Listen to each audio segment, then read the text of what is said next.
Você sente isso? Você liga a TV e vê notícias de guerras que parecem não ter fim. Você abre o celular e a sua timeline é um campo de batalha. Amigos e famílias brigando por política, divididos por ideologias. Você vai ao supermercado e o seu salário, o seu suado dinheiro do mês inteiro, mal consegue comprar o básico. O preço do arroz, do trigo, da carne. Parece que você trabalha o dia todo só para comer.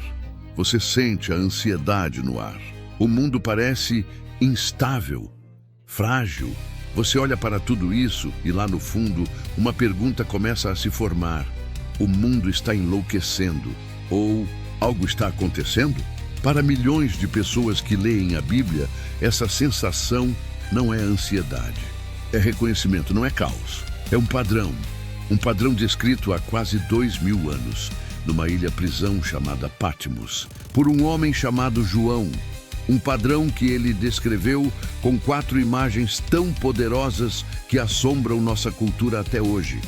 Os 4 cavaleiros do Apocalipse. E se eu te dissesse que eles não estão vindo, mas que já estão aqui, que o cavalo branco não é quem a maioria pensa que ele é, que o cavalo preto explica exatamente a sua conta de supermercado, e que o cavalo pálido, nós acabamos de sentir o seu toque em todo o planeta, e o mais importante, e se o segredo para sobreviver a eles não for o que você espera?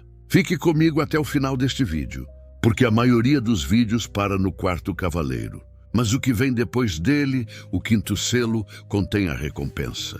Uma verdade épica que conecta o Apocalipse diretamente à Torá, ao livro de Gênesis, e muda toda a nossa perspectiva sobre o fim dos tempos.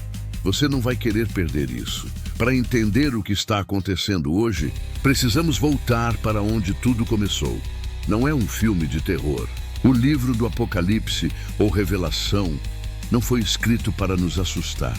Foi escrito por João, exilado pelo Império Romano, para dar esperança aos primeiros cristãos que estavam sendo brutalmente perseguidos. Pense em Roma, o poder militar, a economia implacável, a perseguição. João está escrevendo em código. Na sua visão, ele vê um pergaminho na mão de Deus, selado com 7 selos. Este pergaminho contém o julgamento divino. E o cordeiro, que representa Jesus, é o único digno de abrir esses selos. Os 4 cavaleiros são liberados quando os primeiros 4 selos são abertos. Eles não são o fim do mundo.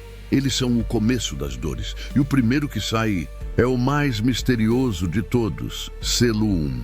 E eis um cavalo branco. E o que estava assentado sobre ele tinha um arco. E foi-lhe dada uma coroa, e saiu vitorioso e para vencer. Um cavalo branco, uma coroa, um vencedor. Por séculos, muitos teólogos interpretaram essa figura de forma positiva. Ora, é branco. É o Evangelho se espalhando, ou é o próprio Cristo. Mas essa ideia caiu por terra quando você vê quem vem a seguir. Os outros 3 são inegavelmente desastrosos. Hoje, a interpretação mais famosa, especialmente no meio evangélico, é que este cavaleiro é o anticristo. A lógica é clara, ele imita Cristo, que também monta um cavalo branco em Apocalipse 19. Ele recebe uma coroa, Stephanos, a coroa da vitória, sugerindo que ele é um líder político ou diplomático. E o detalhe mais importante, ele tem um arco, pense nisso. Um arco sem flechas. Isso sugere uma conquista sem guerra total. Uma vitória através da diplomacia, da lábia, da sedução, da falsa paz. Ele une o mundo sob uma promessa de ordem e progresso. Agora olhe para o nosso mundo. Será que este cavaleiro já está cavalgando? Não como um homem único ainda, mas como uma ideologia. A conquista hoje não é feita com tanques. É feita com cliques, com narrativas. Vivemos na era da conquista branca. Ideologias que prometem um mundo perfeito, uma utopia, mas que exigem sua total lealdade. O globalismo, que promete unir todas as nações, apagando fronteiras e culturas em nome de uma paz maior. A própria tecnologia, o Vale do Silício, prometendo nos conectar a todos, enquanto na verdade nos conquista tomando nossos dados, nosso tempo e nossa atenção. Este cavaleiro é a sedução da solução final para os problemas da humanidade. É a promessa de vitória, que prepara o terreno para o caos. Eu quero saber a sua opinião. Quando você lê sobre o Cavaleiro Branco, você pensa em um líder mundial futuro, o Anticristo? Ou você acha que ele é um sistema de conquista ideológica que já está aqui? Deixe seu comentário aqui embaixo. Vamos debater. Mas enquanto o mundo está distraído com o cavalo branco, o segundo selo é aberto. E a paz acaba, selo 2. E saiu outro cavalo vermelho. E ao que estava assentado sobre ele foi dado que tirasse a paz da terra, e que os homens se matassem uns aos outros. E foi-lhe dada uma grande espada. Este é direto, sem mistério. Sua cor é pirros, vermelho fogo. A cor do sangue, sua missão, tirar a paz da terra, mas a chave está na arma que ele carrega. A palavra grega usada não é a romphaia, a espada longa de um exército em guerra. É a machaira megali, uma grande adaga ou uma espada curta. Esta era a arma usada em combate corpo a corpo. A arma da rebelião, do motim, do assassinato. A arma da guerra civil. O texto não diz que nações guerrearão contra nações. Isso vem depois. Diz que os homens se matassem uns aos outros. Agora, olhe para o nosso mundo de novo. Sim, temos guerras horríveis acontecendo, como na Ucrânia e no Oriente Médio, onde a ameaça de escalada global é diária. Isso é, sem dúvidas, o cavalo vermelho. Mas a machaira, a adaga, está mais perto. Ela está no nosso celular. Vivemos a era da polarização extrema. A paz foi tirada do debate público. A paz foi tirada das nossas redes sociais. A paz foi tirada de dentro das nossas casas. Famílias estão divididas. Amizades de décadas acabaram por causa de política. A internet recompensa o ódio, o cancelamento. Nós contra eles. A linguagem de matar uns aos outros se tornou metafórica, mas a violência verbal e a desconfiança são reais. No contexto de João, ele tinha acabado de ver o Império Romano, o símbolo da Pax Romana, a paz romana, quase se autodestruir no ano dos 4 imperadores, uma guerra civil brutal. Ele sabia exatamente como é quando a ordem social desmorona de dentro para fora. O cavalo vermelho não está apenas nos campos de batalha lá longe. Ele está cavalgando na nossa timeline, na nossa mesa de jantar, envenenando a confiança que mantém uma sociedade unida. E quando a guerra e a divisão destroem a estrutura, a próxima coisa a quebrar é a economia. Selo 3. E eis um cavalo preto. E o que estava assentado sobre ele tinha uma balança na mão. Este cavaleiro não carrega uma arma. Ele carrega uma ferramenta de comércio. E isso, de alguma forma, é ainda mais assustador. João ouve uma voz que diz: uma medida de trigo por 1 denário e 3 medidas de cevada por 1 denário. E não danifiques o azeite e o vinho. Vamos traduzir isso para hoje, 1 denário. Esse era o pagamento padrão de um dia inteiro de trabalho braçal para um soldado romano ou um trabalhador. Uma medida de trigo. Isso era o suficiente para fazer pão para sustentar uma pessoa por 1 dia.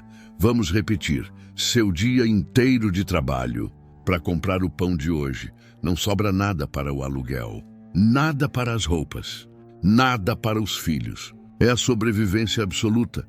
E a cevada, que era o grão dos pobres e dos animais, 3 medidas por 1 denário. Um pouco mais, mas ainda assim fome. Isso é inflação? Não, isso é hiperinflação. É colapso econômico. É fome, mas a parte mais terrível, a parte que prova que isso não é um desastre natural, mas um sistema. É a ordem final. E não danifiques o azeite e o vinho, trigo e cevada. O básico, os alimentos dos pobres, vão custar tudo o que você tem. Azeite e vinho, os artigos de luxo, os símbolos da riqueza da elite, serão protegidos. Isso arrepia você? Porque deveria. Essa é a descrição mais precisa da injustiça econômica que o mundo já viu. É uma fome que atinge os pobres, mas poupa os ricos. E hoje, a pandemia quebrou as cadeias de suprimentos. As guerras, cavalo vermelho, interromperam o fornecimento de grãos de grandes produtores. E o que aconteceu? Inflação global. O preço da comida disparou. O denário que você ganha vale cada vez menos no supermercado.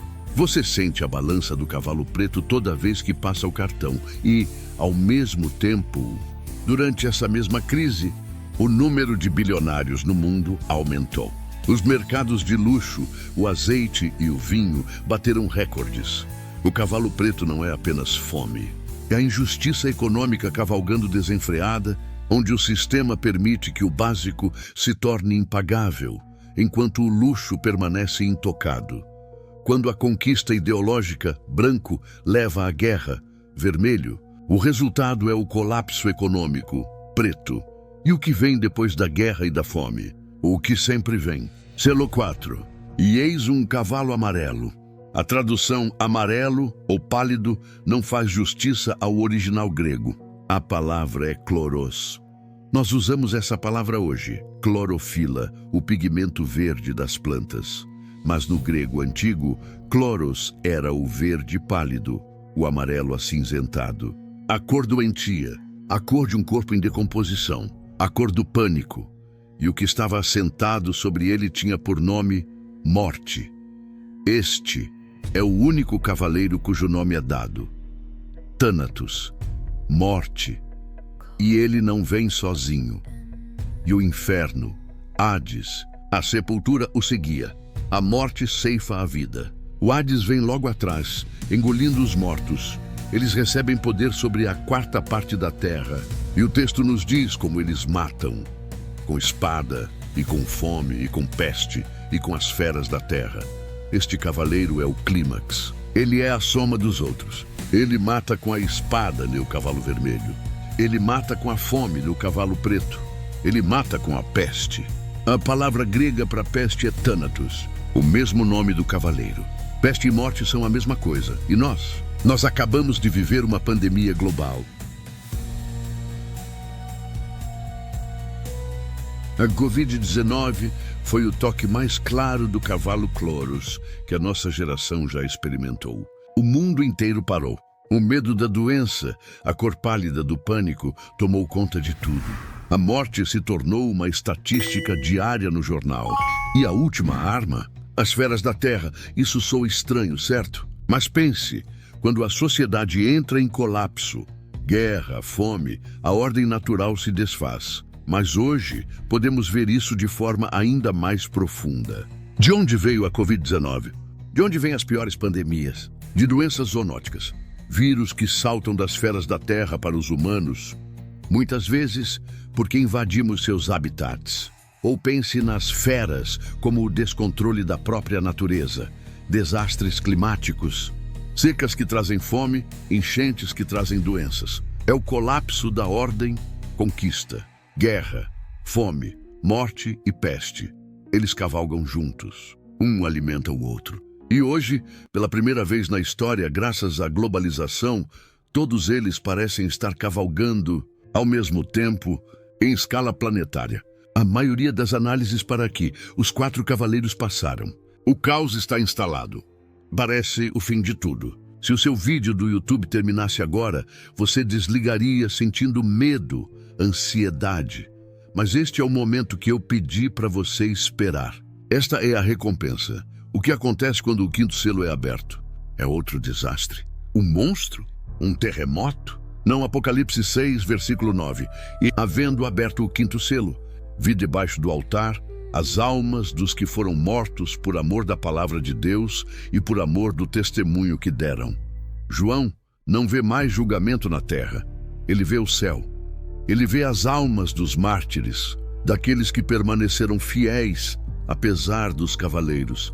Eles estão clamando a Deus, dizendo: até quando, ó verdadeiro e santo dominador, não julgas e vingas o nosso sangue dos que habitam sobre a terra? Eles recebem vestes brancas, e lhes é dito para repousarem ainda um pouco de tempo, até que o número dos seus irmãos que seriam mortos como eles se completasse. Esta é a ideia épica. O segredo que muda tudo. O livro do Apocalipse não é sobre os cavaleiros. É sobre as almas debaixo do altar. O foco de Deus não está no caos. O foco dele está na sua fé, enquanto o mundo está obcecado com o anticristo, com a guerra, com a economia e com as pandemias, Deus está focado naqueles que, mesmo no meio de tudo isso, se recusam a abrir mão do seu testemunho. Esta é a conexão com a Torá que eu prometi. Onde foi a primeira vez que o sangue clamou da terra? Gênesis, capítulo 4, quando Caim mata Abel. E Deus diz: a voz do sangue do teu irmão clama a mim desde a terra. O quinto selo é a resposta final de Deus ao clamor de Abel. É Deus dizendo: eu ouvi, eu não esqueci. Nenhuma injustiça, nenhuma dor, nenhum sacrifício feito em meu nome foi em vão. O Apocalipse não é um roteiro de terror para nos assustar. É uma carta de amor para a igreja perseguida, para você, dizendo: eu vejo sua luta, eu vejo você tentando fazer o certo enquanto o cavalo vermelho da divisão destrói sua família. Eu vejo você lutando para pôr comida na mesa enquanto o cavalo preto devasta sua economia. Eu vejo seu medo diante da doença do cavalo pálido. A recompensa é esta: os cavaleiros não têm a palavra final. A justiça de Deus, sim. Então, da próxima vez que você se sentir ansioso com o estado do mundo, lembre-se, você não está louco por sentir o que sente. Você está apenas vendo o que João viu. Os cavaleiros estão de fato cavalgando. Eles têm cavalgado ao longo da história. E hoje eles cavalgam em escala global. Mas eles são apenas a preparação do palco. A verdadeira história está sendo escrita em corações fiéis. A sua perseverança, a sua fé silenciosa, a sua decisão de amar no meio do ódio, de ser honesto no meio da injustiça. É isso que Deus está olhando. Você não é um espectador do Apocalipse. Você é um participante. Você é a resistência. Se esta mensagem mudou a sua perspectiva sobre o Apocalipse, se ela trocou o seu medo por esperança, então ajude esta mensagem a chegar a mais pessoas. Curta este vídeo para que o algoritmo saiba que esta é uma mensagem valiosa. Compartilhe com alguém que você sabe que está ansioso ou com medo. Elas precisam ouvir que o foco de Deus está nelas, não no caos. E o mais importante, inscreva-se no canal, porque os 4 cavaleiros são apenas os primeiros 4 selos. Ainda faltam 3, e o 7º selo liberta as 7 trombetas. No nosso próximo vídeo, vamos mergulhar no que acontece quando o silêncio toma conta do céu. E a próxima fase do julgamento começa. Obrigado por assistir. Permaneça firme.